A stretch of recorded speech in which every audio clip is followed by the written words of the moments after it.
Ya, oke, baik. Selamat siang. Assalamualaikum warahmatullahi wabarakatuh. Untuk suaranya bisa masuk, jelas terdengar? Jelas, Pak. Ya, oke. Ya, nah di eh, siang hari ini kita bertemu lagi ya di mata kuliah HVAC, Heating, Ventilating, and Air Conditioning. Jadi pertemuan eh, hari ini merupakan kelanjutan dari pertemuan di minggu sebelumnya. Kemudian untuk tampilan share screen di layarnya sudah bisa keluar.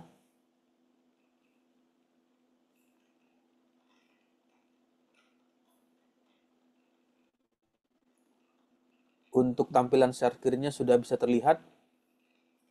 Sudah, Pak. Ya.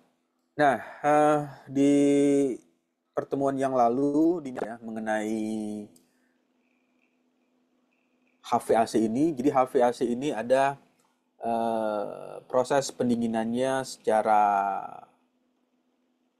natural, kemudian ada yang didinginkan secara mechanical atau force ventilation. Untuk mekanik berarti membutuhkan suatu alat bantu atau alat tertentu eh, yang bisa diartikan mechanical ini ada sesuatu yang bergerak yang secara mekanik sehingga membantu proses eh, resirkulasi udara di dalam suatu ruangan tertentu. Ya, nah di bagian selanjutnya proses mekanikal, kemudian yang selanjutnya adalah natural. Natural ini secara alami.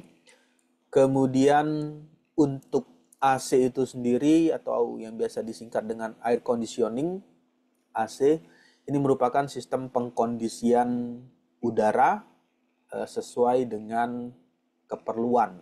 Jadi kalau di environment atau di lingkungan sekitarnya temperaturnya cukup eh, panas atau cukup tinggi sampai 60 derajat Celcius, tetapi di dalam ruangan tersebut udara tersebut bisa dikondisikan sesuai dengan eh, keinginan atau keperluan yang dibutuhkan.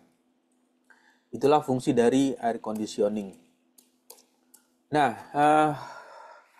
secara singkat atau secara mudah ya, simpelnya HVAC itu ya skemanya seperti ini. Hmm, eh, ada heat, ada ventilation, kemudian ada air conditioning untuk mengkondisikan udara tersebut. Udara masuk melalui bagian luar ya, di bagian saluran luar permukaan, di luar permukaan di sistem tersebut. Kemudian udara masuk, terbawa atau terhisap ke dalam, dibantu oleh eh, fan. Fan ini merupakan kipas, tujuannya untuk mendorong mendorong udara yang masuk ke dalam sistem tersebut. Kemudian udara tersebut didinginkan.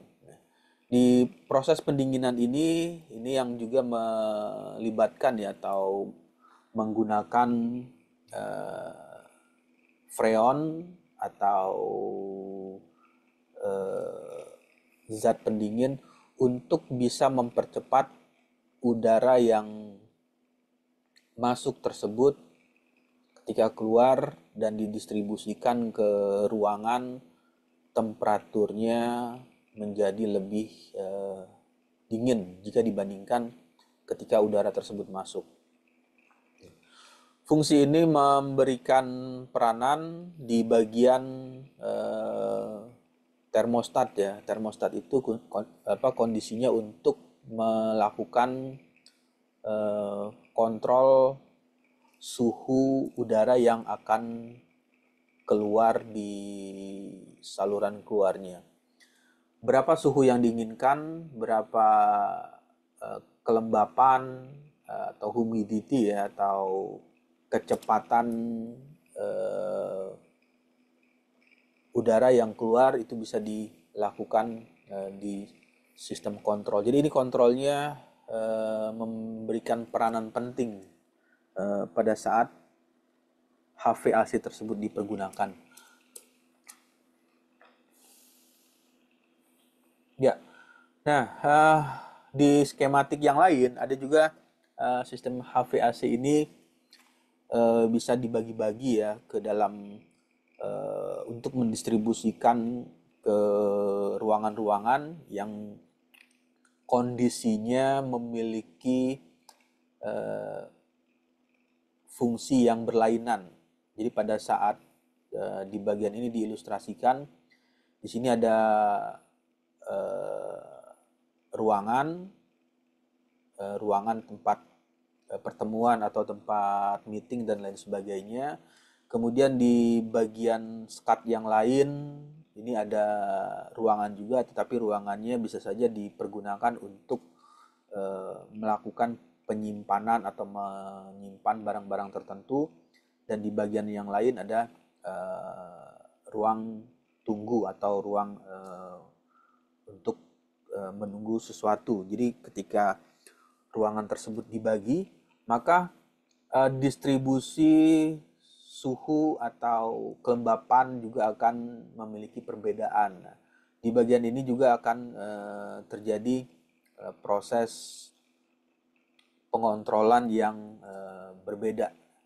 Jadi pada saat ruangan meeting atau ruangan pertemuan bisa saja nanti suhunya akan berbeda dengan ruangan yang ada di sebelahnya. Nah, secara general resirkulasi dari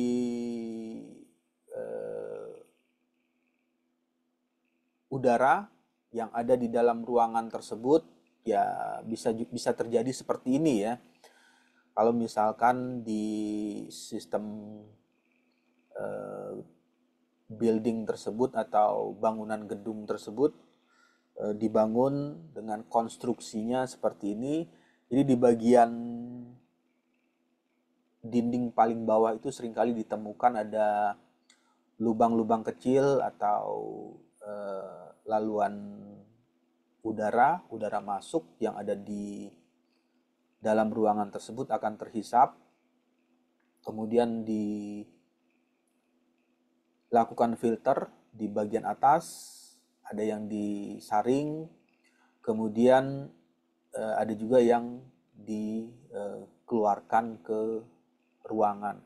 Sirkulasi ini secara kontinu, jadi secara berkelanjutan selama sistem HVAC tersebut dihidupkan. Jadi kalau menghidupkan ya dalam hitungan misalnya dipergunakan selama 24 jam, maka udara tersebut akan terjadi secara kontinu, secara beresirkulasi secara terus-menerus selama 24 jam secara kontinu. Kemudian apa saja yang dilakukan dari HVAC ini? Yang pertama peranannya untuk mengatur suhu yang biasanya disetting atau biasanya dipergunakan ya untuk kondisi di dalam ruangannya itu berkisar antara 20 derajat Celcius, ada yang sampai 25. Lalu nilai kelembapan, karena kalau ruangan ini di dalam ruangan tersebut nilai kelembapannya terlalu lembab atau nilai humidity-nya terlalu kering juga memberikan pengaruh terhadap tingkat kenyamanan. Jadi tingkat kenyamanan yang ada di dalam ruangan tersebut ya diperkirakan antara dengan kelembapan 30% dan 60%. Jadi kalau misalnya terlalu lembab, udara yang ada di dalam ruangan tersebut juga bisa menimbulkan alergi ya untuk penghuni yang ada di ruangan tersebut, atau kalau kebalikannya udara yang ada di dalam ruangan terlalu kering juga menyebabkan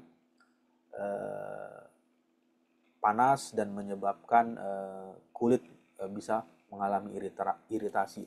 Nah, ini adalah bagian-bagian yang seringkali digunakan oleh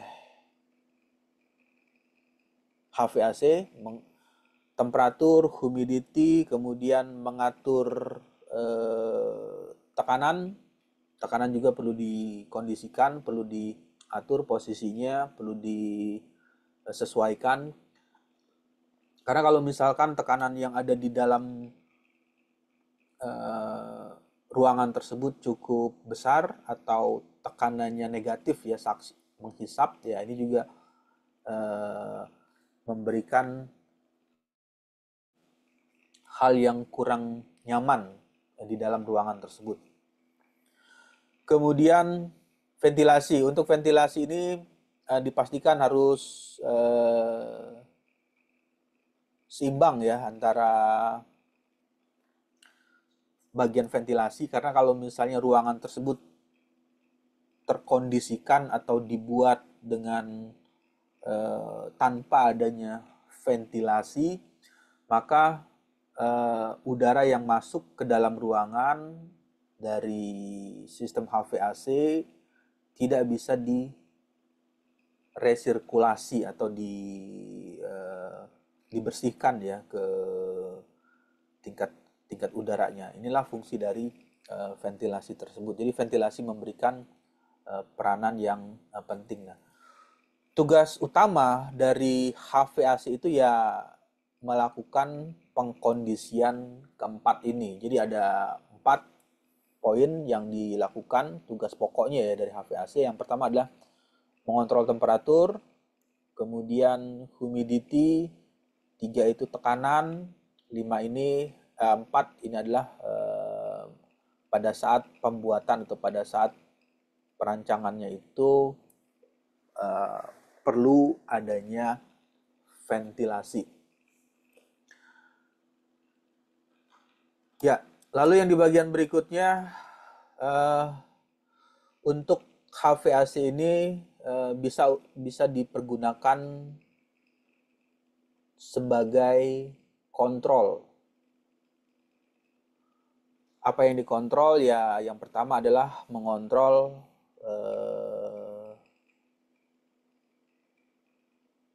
kandungan udaranya, bagian dari udara yang ada di dalam ruangan tersebut, seperti misalnya apakah ada partikel atau zat-zat atau mikroorganisme yang berbahaya. Ini juga memiliki fungsi yang ditugaskan dari HVAC tersebut.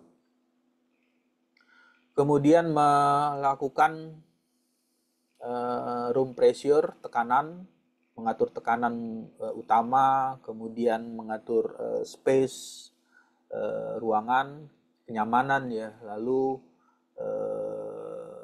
mengatur jarak atau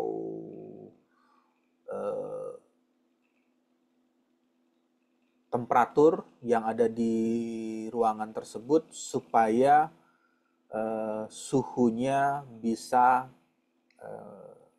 terjaga. Inilah bagian dari tugas dari HVAC tersebut. Ya, ini merupakan ilustrasi saja. Saya rasa sudah bisa mengimajinasikan atau membayangkan secara keseluruhan ya dari sistem HVAC tersebut. Karena kalau HVAC itu ya kompleks ya.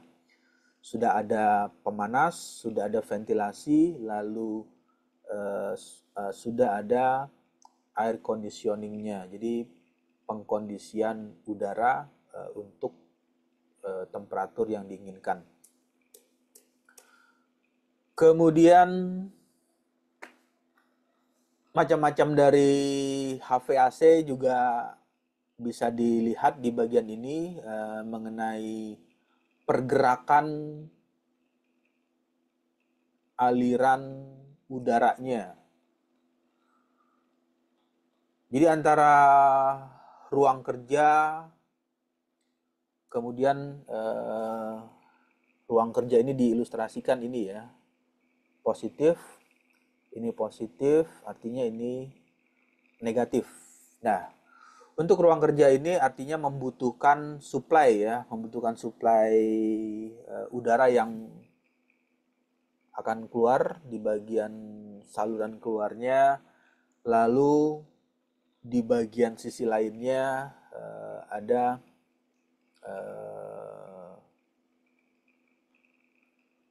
resirkulasi atau ada udara yang dihisap untuk diolah lagi ya. Diolah lagi itu artinya kalau dari arah pergerakannya ini ada yang masuk ke bagian ini, air handling unit, jadi dibersihkan lagi udaranya. Kemudian ada juga yang sebagiannya dikeluarkan ke lingkungan. Nah, lalu di bagian yang lain, misalnya di tempat yang mengeluarkan sumber panas ya, di sini ada, kalau ini misalkan dapur lah, lalu seperti ini gambarnya. Jadi ada udara juga tetap yang masuk ke bagian ruangan tersebut. Lalu di bagian sisi yang lain dipasang alat penghisap exhaust. Jadi kalau memperhatikan ruangan ya yang dipergunakan untuk memanaskan atau memasak atau mengeluarkan panas, seringkali dipasang alat saluran seperti ini. Jadi di bagian sini seringkali dipasang saluran hisap untuk bisa langsung menghisap udara panas. Jadi udara panas yang dikeluarkan dari sumber panas yang dihasilkan misalnya dari memasak makanan atau memanaskan air dan lain sebagainya, itu langsung bisa dihisap dan dikeluarkan. Ya. Nah, bagian-bagian ini menjadikan poin-poin penting. Ini ada 1, 2, 3, 4, 5, 6. Ya, itu adalah poin-poin penting pada saat ingin melakukan rancangan bagaimana membuat sistem resirkulasi yang baik untuk ruangan dengan misalnya volumenya sekian atau dimensi ukuran ruangannya sekian. Nah, itulah yang perlu diperhatikan pada saat membuat HVAC, sistem HVAC.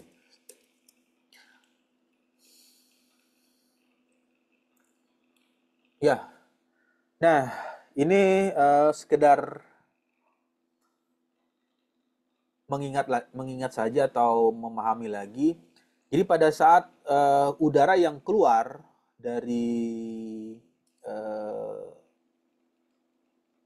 HVAC tersebut ada dua kemungkinan yang bisa dikeluarkan. Yang pertama, udaranya yang keluar dari sini, dari bagian ini, kondisinya sudah keluarnya bisa acak ya atau turbulen. Lalu ada juga yang keluar dengan kondisi yang laminar. Dikatakan laminar ya padline atau garis alir yang terbentuk di bagian ini tidak saling bertumbukan atau tidak saling bersilang atau tidak saling bertabrakan. Itu adalah kondisi yang laminar flow, sama halnya seperti kondisi orang berbaris. Jadi ketika orang bergerak, berjalan baris berbaris, ini adalah pergerakan yang laminar. Jadi pada saat udara tersebut sudah bergerak ke depan, maka yang dari belakangnya juga bergerak menuju ke depan dan seterusnya. Beda halnya dengan kondisi yang turbulen atau kondisi yang acak. Jadi pola alirannya dengan kondisi yang tidak teratur.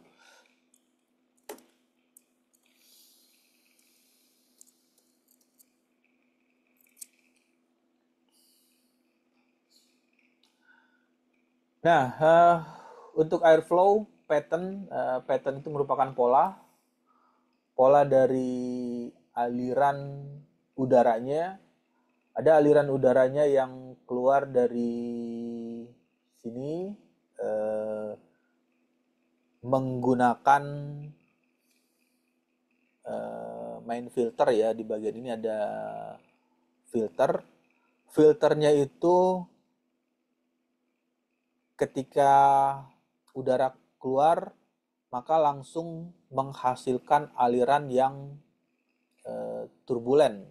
Jadi mengeluarkan aliran vorticity atau adanya vortex di bagian saluran keluar tersebut. Lalu ada juga yang dibuat menggunakan alat bantu yang lain, dipasang supaya bisa menghasilkan aliran yang lurus. Aliran lurus itu ya alirannya tidak terjadi secara random atau secara acak, maka aliran tersebut menghasilkan aliran yang laminar. Nah, ini kondisi-kondisi seperti ini bisa saja diciptakan dari sistem HVAC tersebut. Jadi pada saat membuat atau merancang HVAC, bisa saja nanti di saluran keluarnya itu menginginkan atau membutuhkan kondisi yang ketika keluar menghasilkan aliran turbulen, atau ketika keluar alirannya dengan kondisi yang laminar. Itu sesuai dengan kebutuhan atau keinginan dari yang merancang tersebut. Nah, ini merupakan bagian-bagian dari airflow yang nantinya seringkali digunakan. Airflow itu ya aliran udara, pattern, pola aliran udara.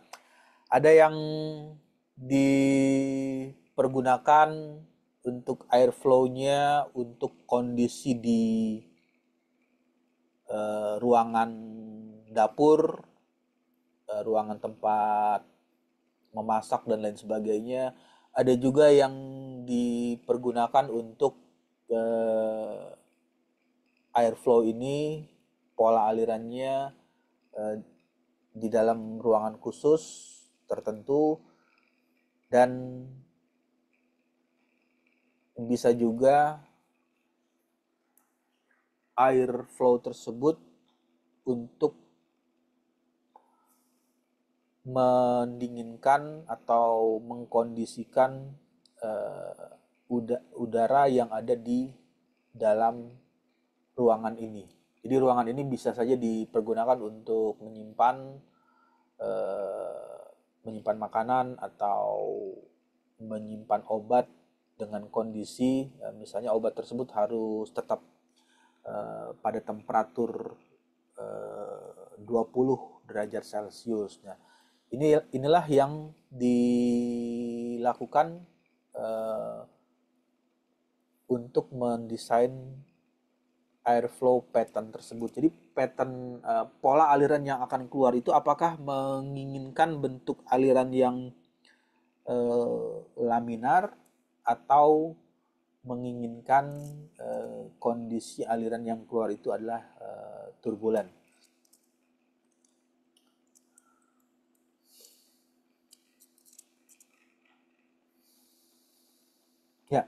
Nah, untuk air conditioner,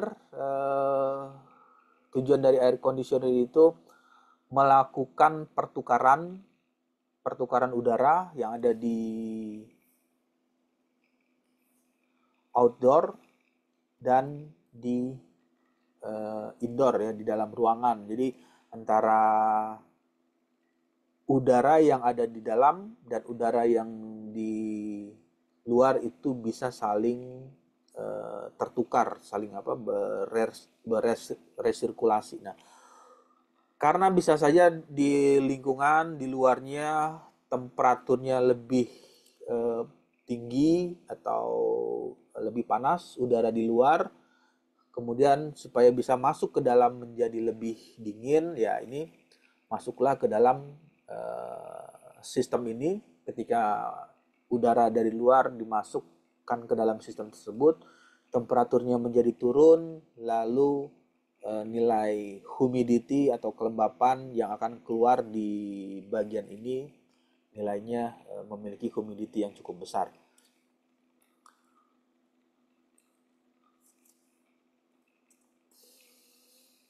Nah, secara pabrikasi dari berbagai macam ducting itu merupakan saluran ya. Ducting ini ya saluran saluran yang fungsinya untuk menghubungkan dari bagian luar outdoor sampai di bagian dalam. Jadi pada saat instalasi HVAC ini terpasang, seringkali menggunakan ducting atau saluran yang bentuknya seperti ini ya. Jadi ada yang pertama ada yang panjang lurus, kemudian ketika saluran tersebut dibelokkan ke ruangan tertentu berarti membutuhkan elbow ya atau lekukan. Lalu di bagian selanjutnya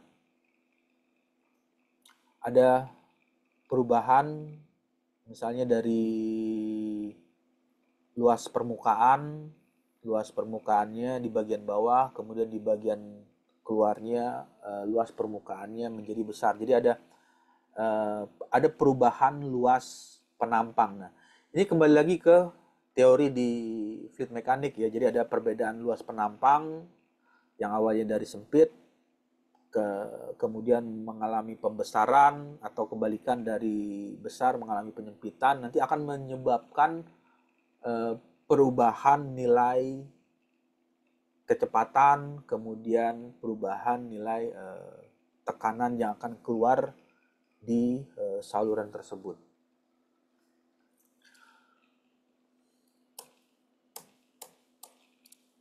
Ya, nah ini merupakan nama-nama ya. Jadi kalau sering melihat atau banyak menjumpai gambar yang ditemukan ini adalah nama-nama dari ducting aksesoris. Ini seringkali ditemukan di gedung-gedung perkantoran atau di ruang-ruang besar, itu seringkali ditemukan. Ada yang bentuknya seperti ini, jadi ada garis-garis panjang, ini garis-garis panjang, ini seperti itu. Lalu ada juga yang garis panjang tetapi di bagian pertengahannya dibagi menjadi dua. Nah, untuk ducting aksesoris ini memiliki fungsi yang berbeda ya. Artinya ketika mengeluarkan udara atau airflow yang akan dikeluarkan tersebut akan memiliki pattern. Tadi di slide sebelumnya ada airflow pattern. Pattern itu artinya ya pola udara yang keluar.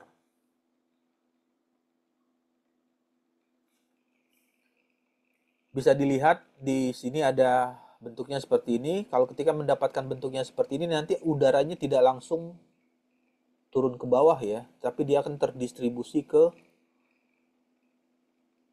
sebelahnya. Jadi penyebarannya itu mengarah ke samping, nyaranya ke samping. Beda halnya dengan yang ini. Kalau ini kan ketika keluar langsung lurus dari saluran keluar, dan bagian ini berbeda lagi. Ini dengan ini memiliki pattern airflow pattern yang berbeda. Yang ini membentuk distribusi persegi. Kemudian di bagian ini distribusi airflow patternnya akan membentuk lingkaran yang udaranya akan menyebar ke sekeliling, jadi berbentuk circle.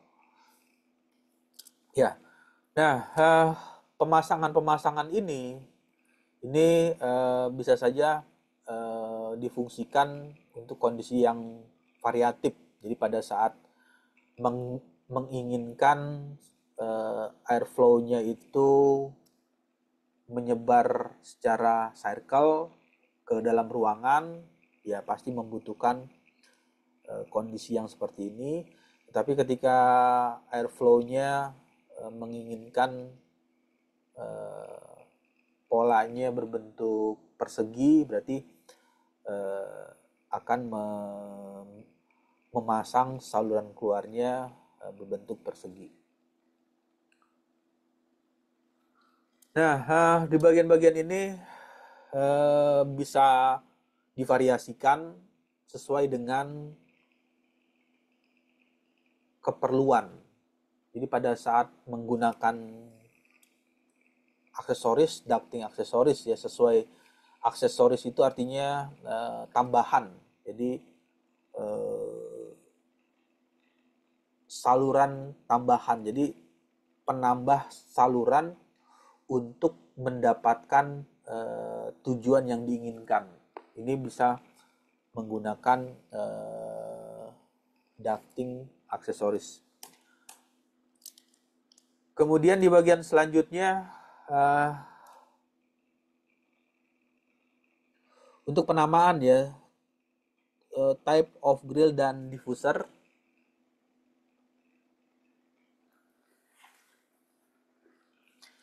Jadi ini sekedar mengingat lagi apa bedanya antara nozzle dan diffuser. Untuk nozzle itu nanti bisa diingat, nozzle itu ketika permukaannya, saluran keluarnya lebih kecil. Nah, ini adalah nozzle. Dikatakan nozzle karena luas permukaan udara masuk dengan luas permukaan udara yang keluar mengalami pengecilan. Jadi kalau dituliskan, jika ini adalah A1 dan ini adalah A2, maka A1 lebih besar dari A2. Itu adalah nozzle. Lalu bagaimana dengan ini ya, diffuser ini? Untuk diffuser berarti kebalikannya. Jadi yang ini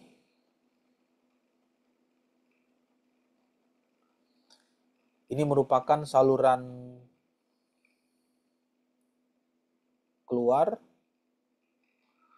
dan ini adalah bagian saluran masuk. Jadi udaranya masuk dari sini dan keluarnya di bagian ini. Jika ini dituliskan, ini merupakan luas penampang A1 dan ini adalah A2, maka A1 lebih kecil dari A2. A1 lebih kecil dari A2. Lalu nilai kecepatan, untuk kecepatan lebih cepat ya masuknya. V1 lebih besar dari V2. Dan nilai tekanan, kalau misalnya itu adalah P1, berarti P1 lebih kecil dari P2. Begitu juga yang di bagian atas. Di bagian atasnya ini nozzle. Untuk nozzle, karena nozzle itu V1-nya lebih kecil, maka kecepatan di V2-nya lebih besar. Dan nilai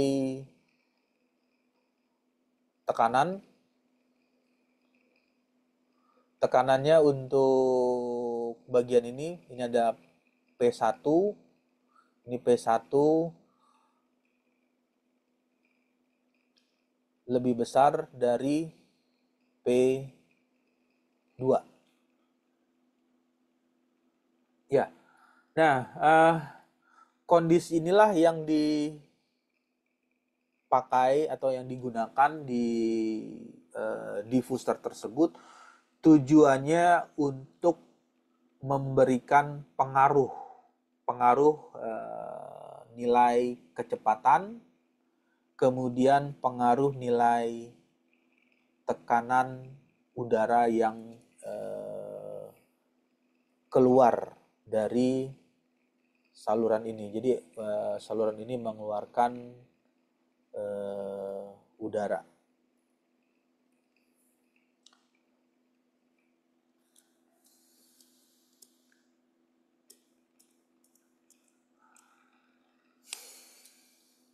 Ya, lalu yang bagian selanjutnya secara lingkungan, environment control system untuk mengontrol sistem di lingkungan.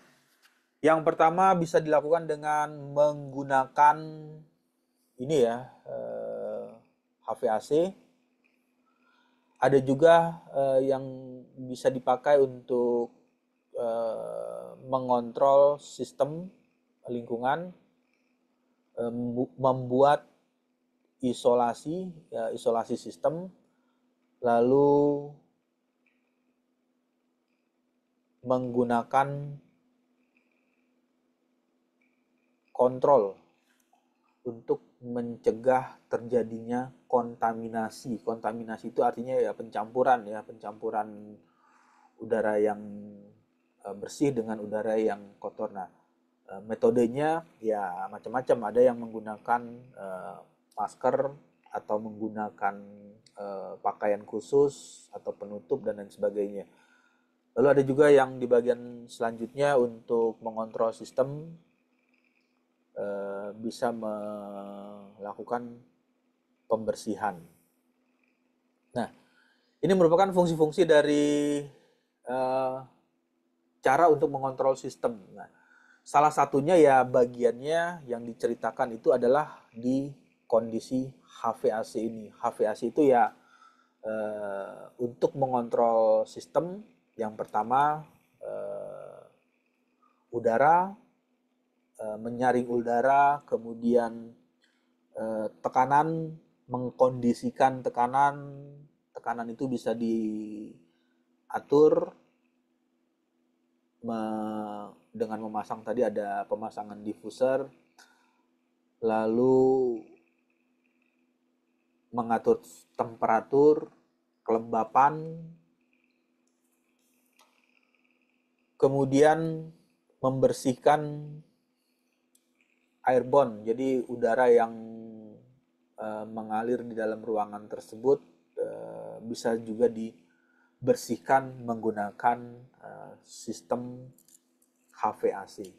Nah, ini adalah bagian yang dilakukan oleh sistem HVAC tersebut.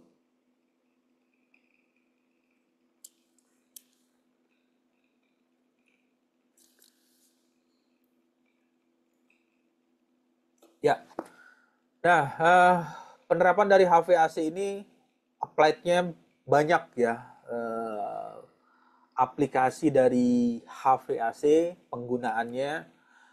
Yang pertama di peralatan medis atau di ruang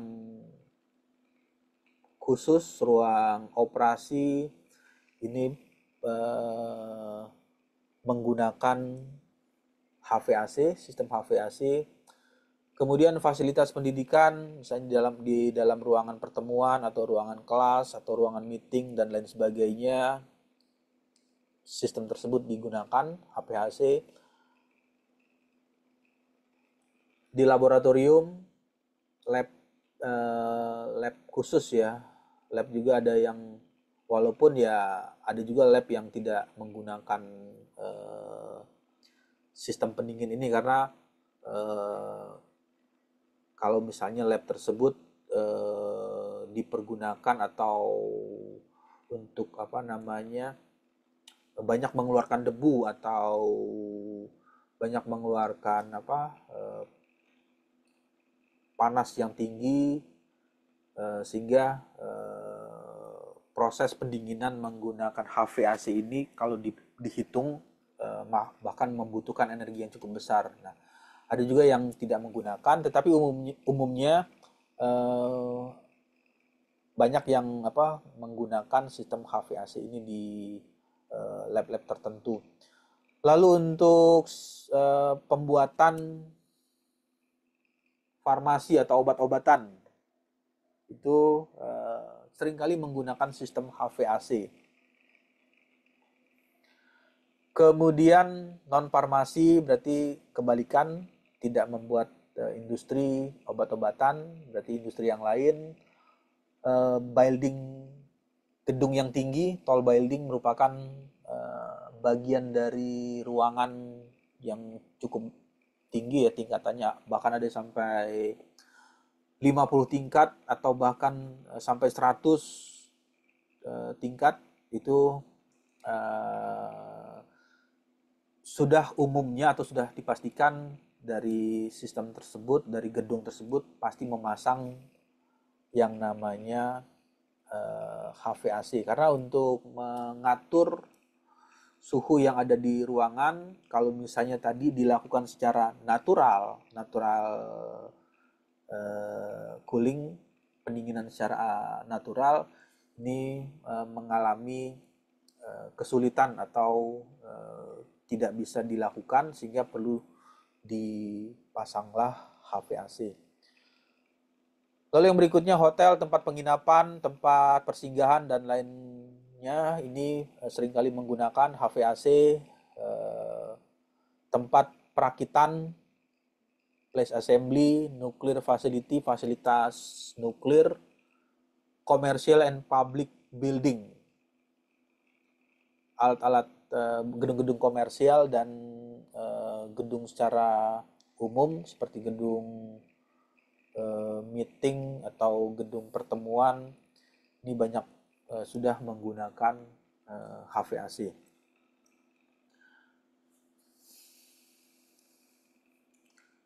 Ya, oke, baik, mungkin saya rasa itu pertemuan dari mata kuliah HVAC ini.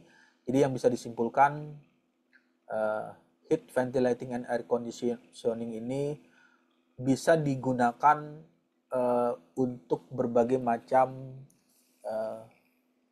keperluan. Jadi banyak sekali kegiatan atau objek atau bagian-bagian yang bisa dipakai di bagian HVAC ini. Karena tujuan utama dari HVAC yang pertama yang tadi disimpulkan untuk mengatur temperatur, kemudian tekanan, lalu kelembapan, kemudian juga bisa digunakan untuk melakukan pembersihan udara di dalam ruangan tersebut.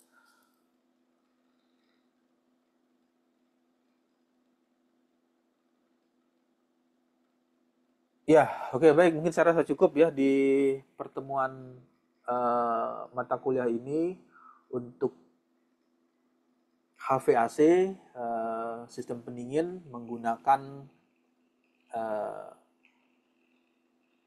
pendingin pemanas, kemudian ventilasi dan pengkondisian udara. Jadi di bagian